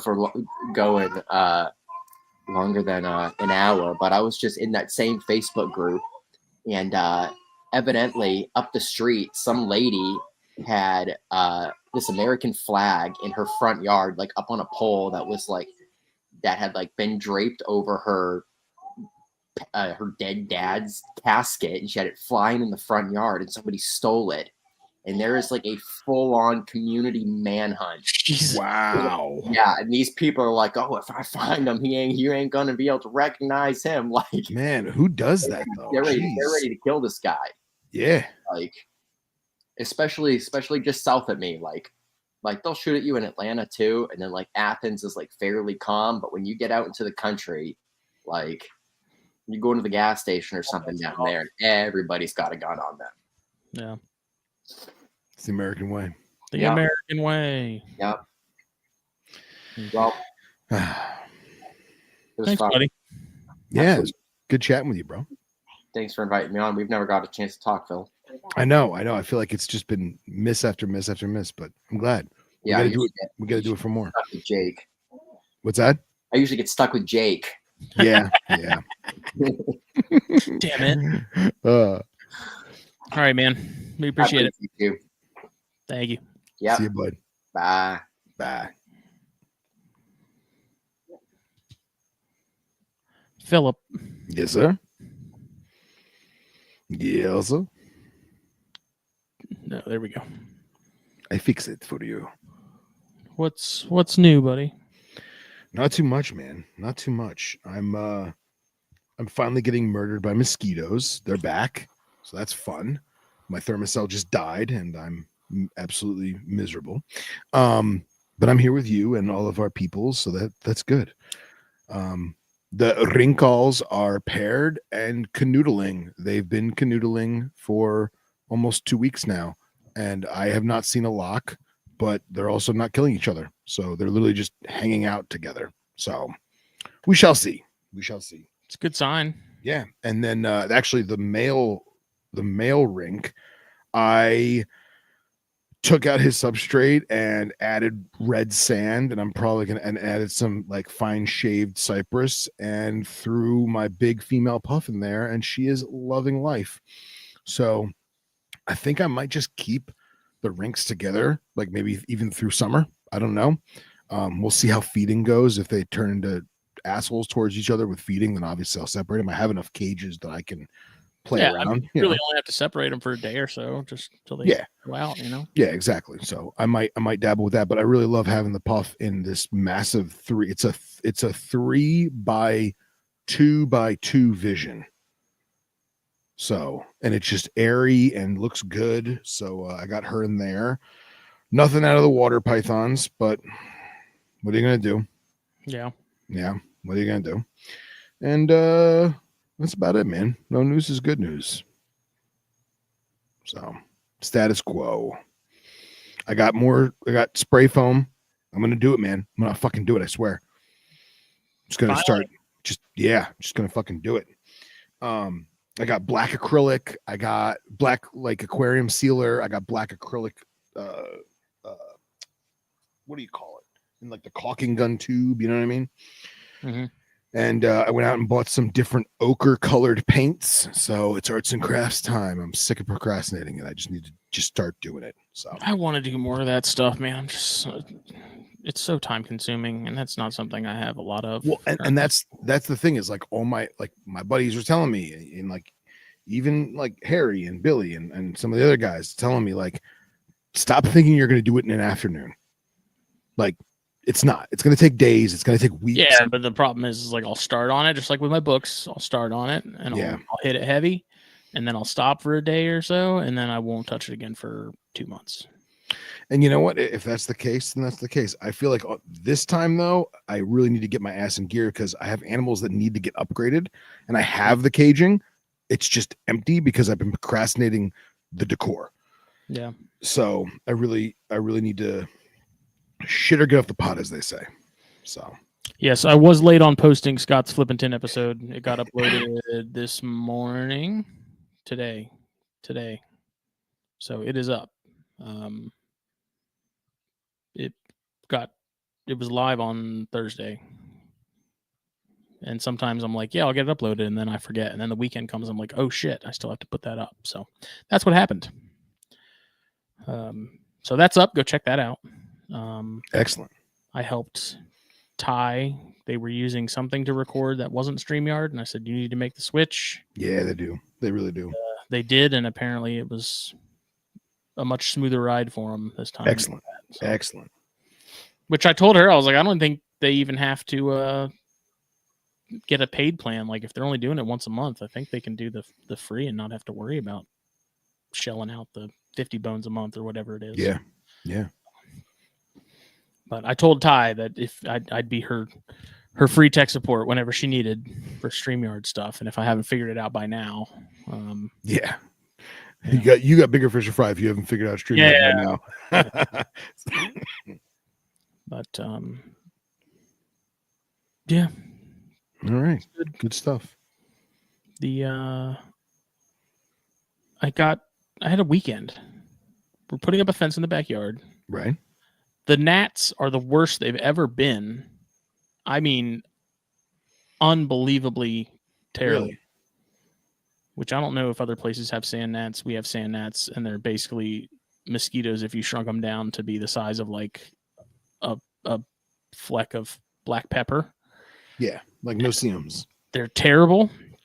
And for whatever reason, we haven't even had that much rain. They've just been absolutely unbearable. So over the weekend, we were building a fence. I got eaten alive by those. Went over to my parents' house. Said, I'm going to go flip some tin that I have on their property, which over the last couple of weeks has been completely fruitless. Like nothing underneath it, not even a tantilla. Damn. I went and flipped it Saturday morning. Corn snake. Nice. Hell yeah. Nice corn.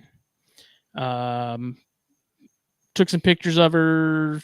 I live chatted or called the group, and everyone thought that it was a pocket dial like they always are, and this one wasn't. And I put her back, and then we ended up going back to my parents for dinner that night. And so I went back to that same stack of tin. She was still there, so I grabbed her again. Nice. And I was like, because at first I was like, I'm not going to hold on to her. Like, it's a smallish adult. Okay. Breedable adult. And I was like, I'm not going to hold on to it. I'm not going to breed corns this year. And went back, grabbed her, and I was like, let let me at least hold on to her for a couple days because she's in shed. So it's like let's hold on to her for a little bit, see how Get things some meals in her. decide. So I have her. She ate today. I went and got a frozen thawed from PetSmart because I was already over there, and she took that without hesitation. Excellent. Didn't even wrap it or coil it. Like literally just ate it like all the other captive corns I have. Like nice. It was weird. Nice. Which I will say, I have never had a corn snake wild caught refuse food or be weird about food at all. Ever.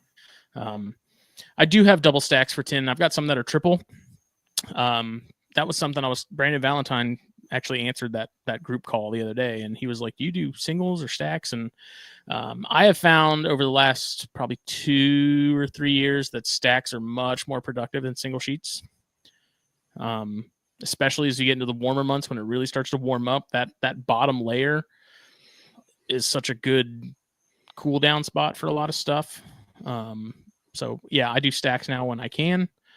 So I had that female, and then yesterday we were waiting on my wife to come back from Lowe's with some more 4x4s for this fence. And I'm sitting there on the porch with my dad, and I get a text message from my neighbor down the street of a video of a big corn snake in his mom's yard because she's now living right down the street. Nice. So I called him because it was like 10 minutes after he had called me. I missed the call because I keep my phone on silent pretty much all the time. Like it's not even on vibrate, like straight up on silent. And so I called him back and I was like, "Where was that?" He was like, "That was in my yard." And I was like, "When?" He's like, "Just now." And I was like, "Oh," I was like, "Can I go down there and look for it?" And he's like, "Yeah, sure." And so I walked down there because it's literally like 3 doors down. And I called him again because like his mom is moving into this house. He was living next door, but he's not now. And so I was like, "Was it in your yard or was it in your mom's yard?" He's like, "My mom's yard." And I was like, "Is she cool if I go like look around?" He's like, "Yeah, it's fine." And so I'm like on the phone with him and I'm like, "Okay," because I don't see it. Like, I don't, I gotta go look for it. And then I happen to look down, and right in front of the trash cans, that corn snake is sitting there like poking around in the dirt, like really investigating something. I don't know what.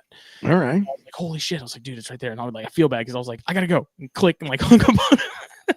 Nice. Walked up on it, grabbed it, really big, gorgeous.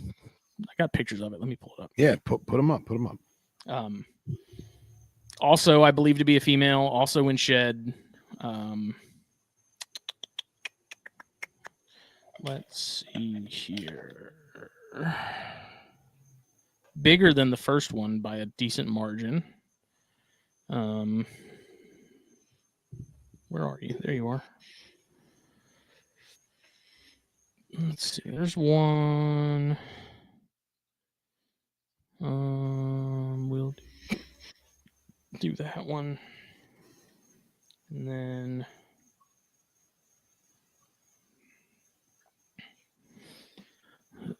grab them here.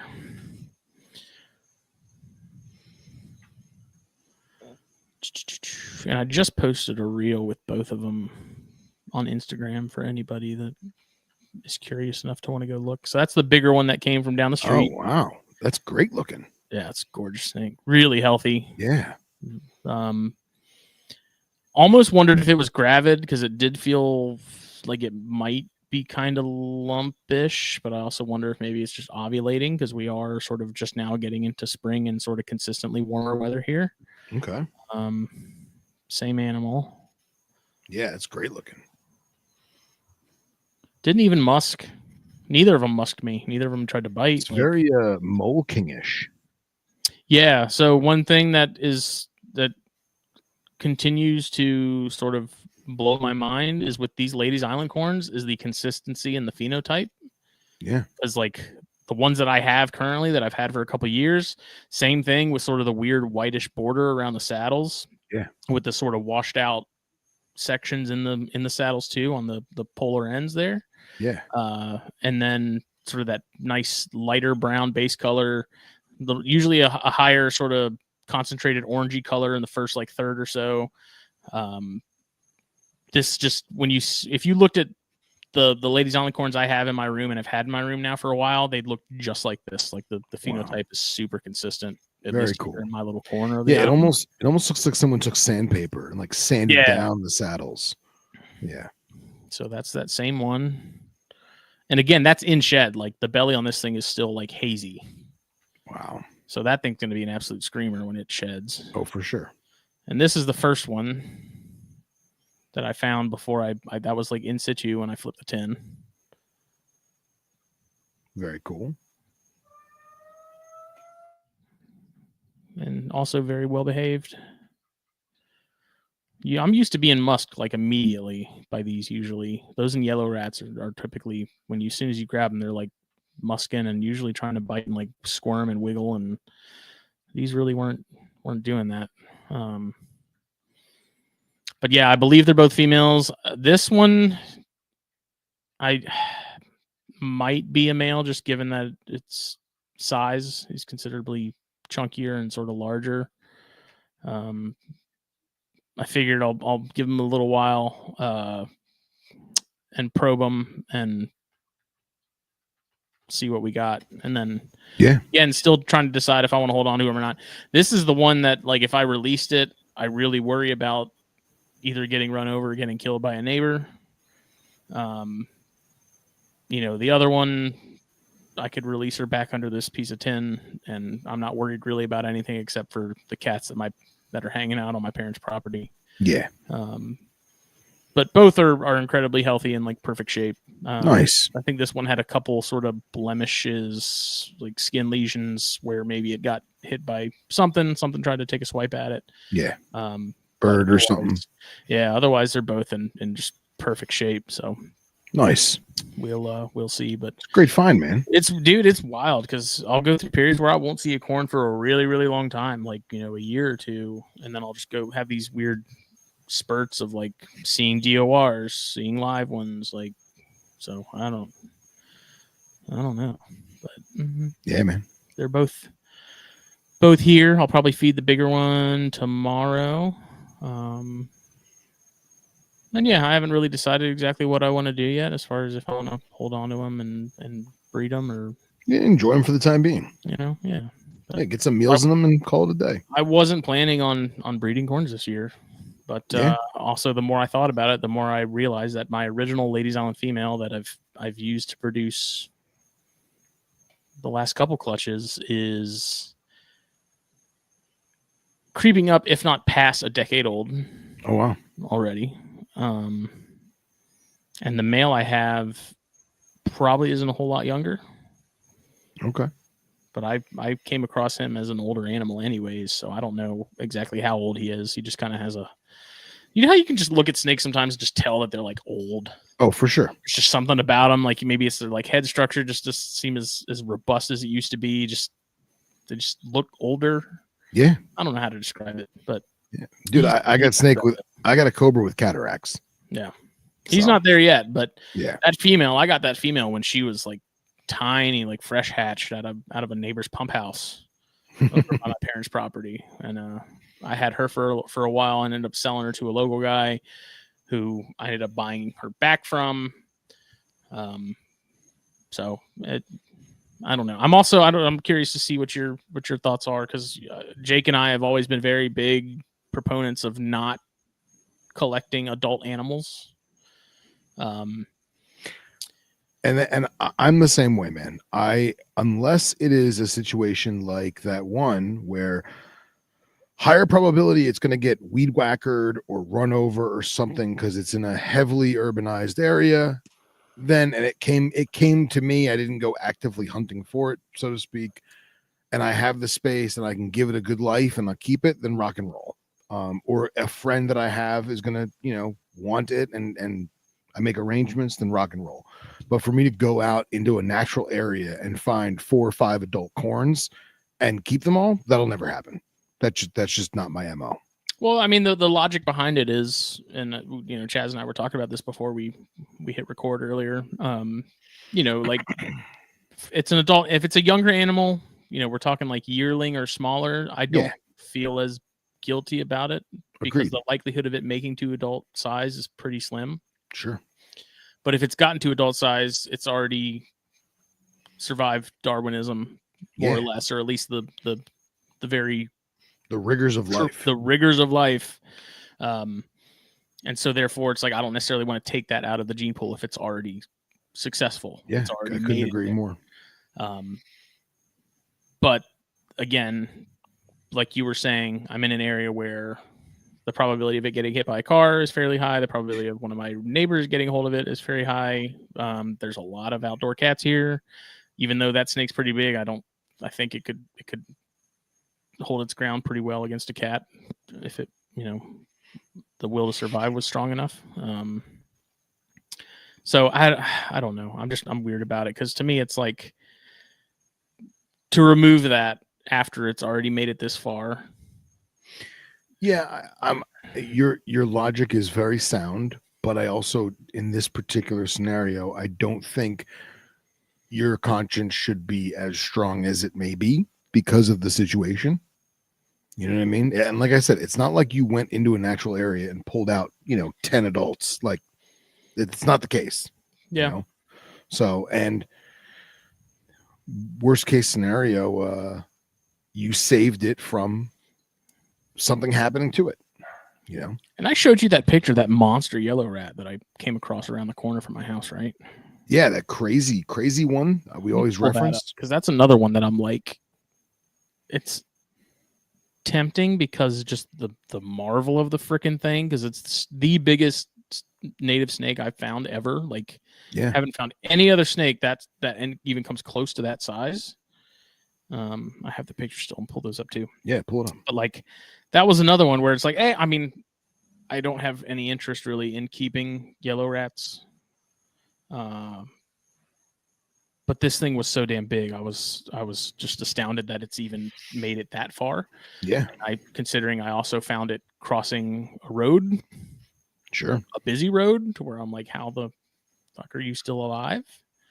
And now Jake did not get that, right? No. I tried to call Jake for him to see it, and he wouldn't answer his phone. And he got to the point where I was like, I'm gonna release this thing. Yeah. So that's a yellow rat, and that's literally parallel to my body. I'm not holding it out at all. Like I made an effort to hold it as close to me as possible to give you an idea of the length. I'm 6'4". Yeah, so it's at least 6 foot. Yes. At least. Yeah, man. Look at that thing. Absolute monster. A hoss of a freaking yellow rat. Like, I've heard stories of people finding them this big and always thought it was sort of an exaggeration. I was like, there's no way you found one that large. And I found some that were sort of close, but still not even anywhere near this. Yeah.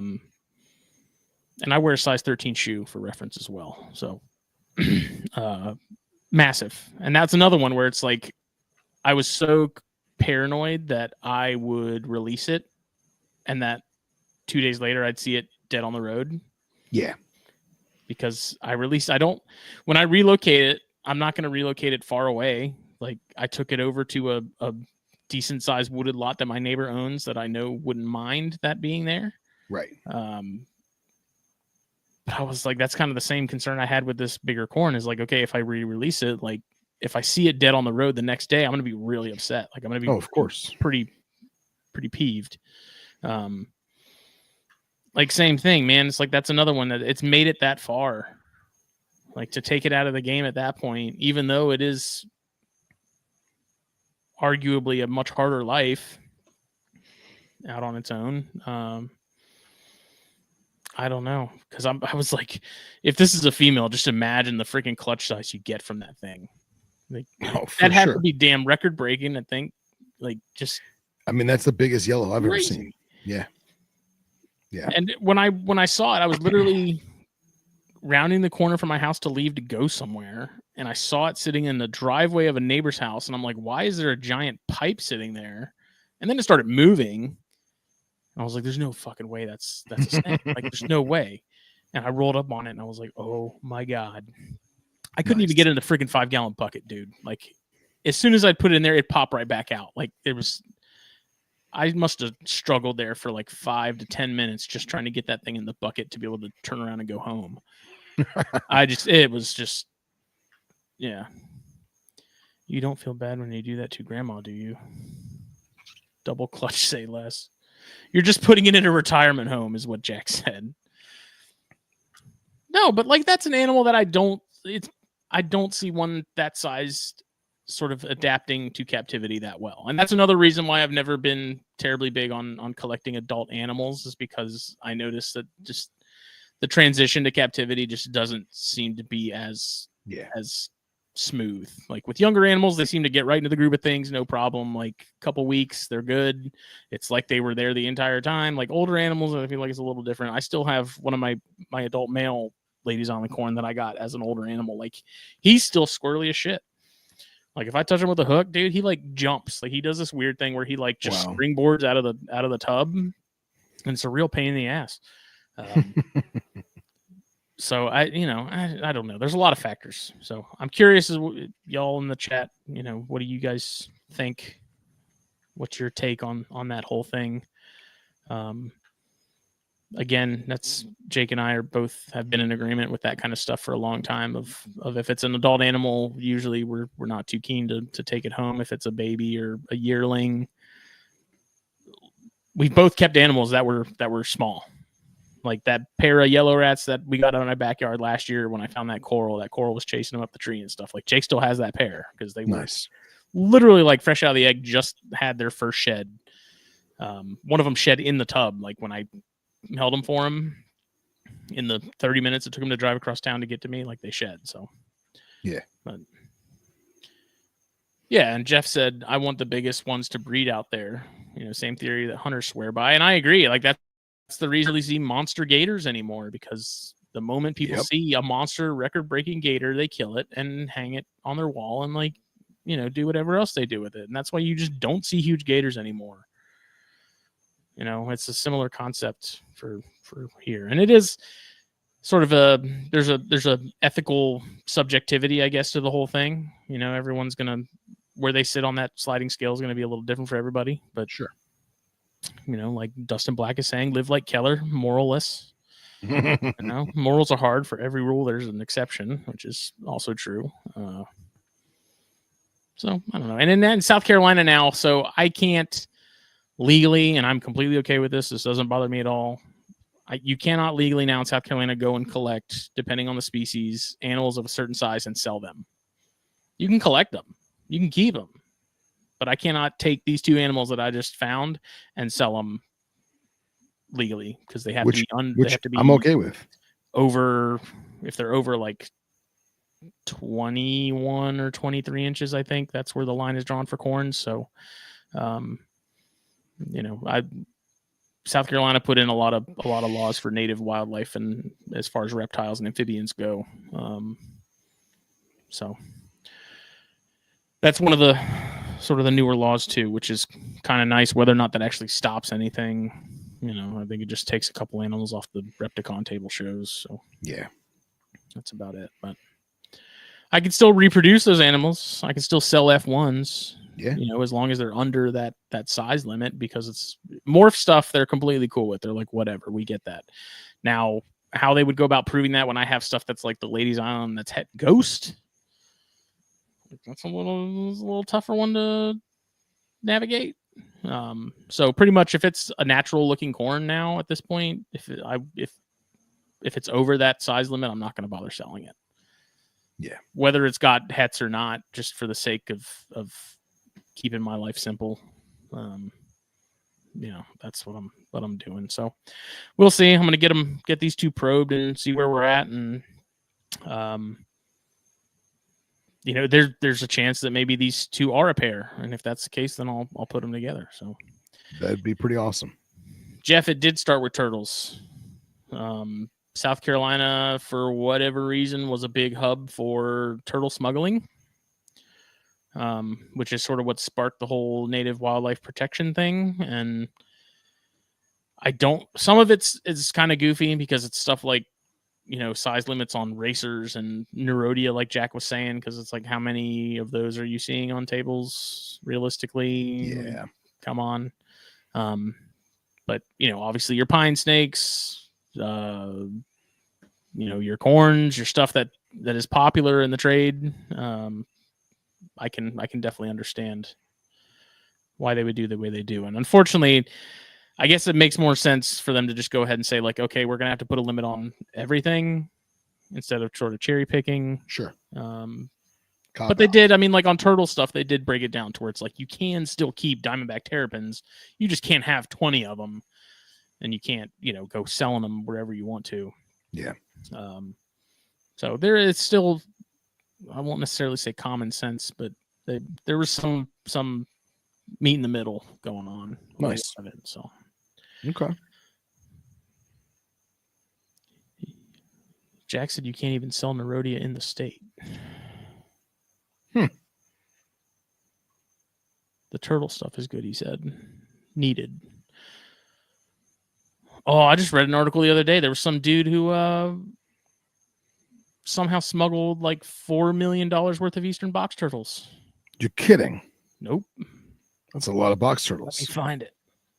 I don't think it was that many. I think given the value of them, like black market. Really? Yeah.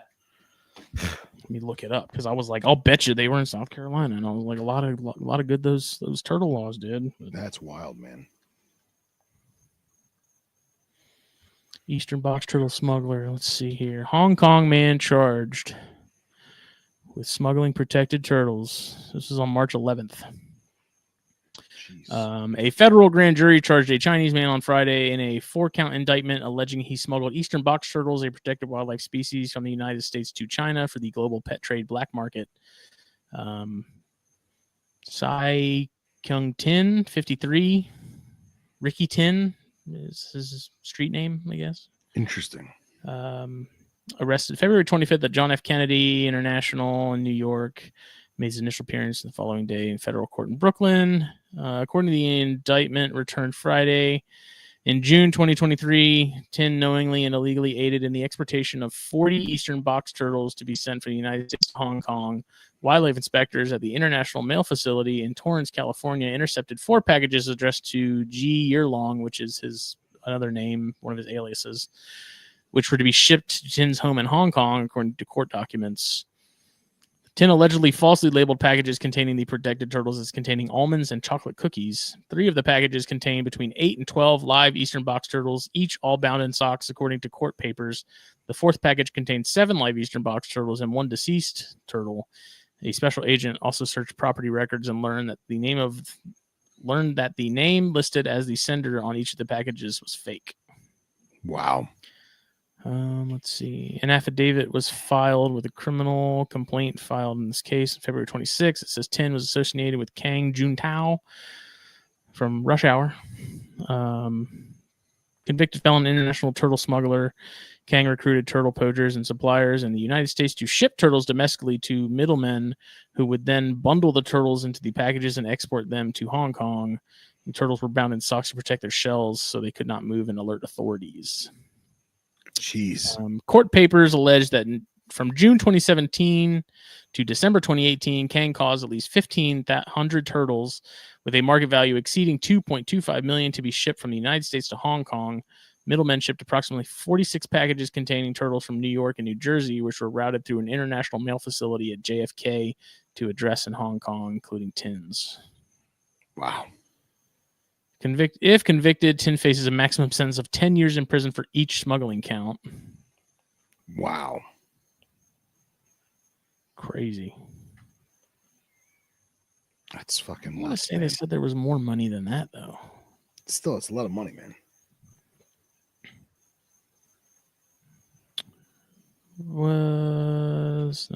German question. Wildlife veterinarians were faced with when nearly 100 eastern box turtles seized from an illegal shipment were transferred to the New England Aquarium, Zoo New England, and Roger Williams Park Zoo. That might be an older article. Yeah, I mean, think about that, dude. It's like, what do you do with all those box turtles now? Like, you can't just take them back. You don't want to hear my answer. That's October. Money, money, money. Says he gets nearly 3 years. 4-count indictment. See, this article says from February 2018 to June 2023, Tin trafficked 2,100 turtles to 3 addresses. Based on a conservative contemporary market valuation of $2,000 per turtle, these smuggled reptiles were valued at $4.2 million. Justice Department said. Wow. Wild. Man. But they were saying that he was like, he had a trip planned out that had him going to different states and like different, I guess, monuments and like historical places, so that if he ever got stopped and questioned about this kind of stuff, he could be like, "Oh, I was just traveling to Utah to go see, the Zion or whatever it is." That's in Nevada, isn't it? Yeah, it's Nevada. Same thing. You know what I mean? It's Utah. So it's pretty intricate the systems these dudes have, man. Shady, man. Shady. Yeah. Let's see. Maryland Zoo in Baltimore used to have a yard of box turtles. I bet a lot of them came from confiscations. Yeah. I believe it. It's another one I hope I see more. Last year I saw a lot of box turtles here in my neighborhood. It was nice to see a decent, healthy population of them. Yeah. Yeah, I got a really good box turtle spot by me, but realistically, I don't really ever see them until April, May, June, right about now, when boys start to move and whatnot. So it's about that time to go hit that spot up again. I see them crossing the road on my way to work a lot of mornings when they're moving, and always make an effort to stop and help them across, because we have some like really serious ditches on the side of the roads, at least on the sides that they're usually moving towards. Yeah, and just hop them across there and help them. Because those, I mean, I'd be amazed at their ability to climb some of those slopes. Oh yeah, on those things, because it's almost a straight drop. But I love seeing those little bastards, man. That's such a cool species. There's some really pretty ones. Seen them in a few states. Love it. Mm-hmm. Every chance. So good stuff, man. Well, this week, Thursday, Corn Stars is happening. Nice. We have Trumbauer joining us.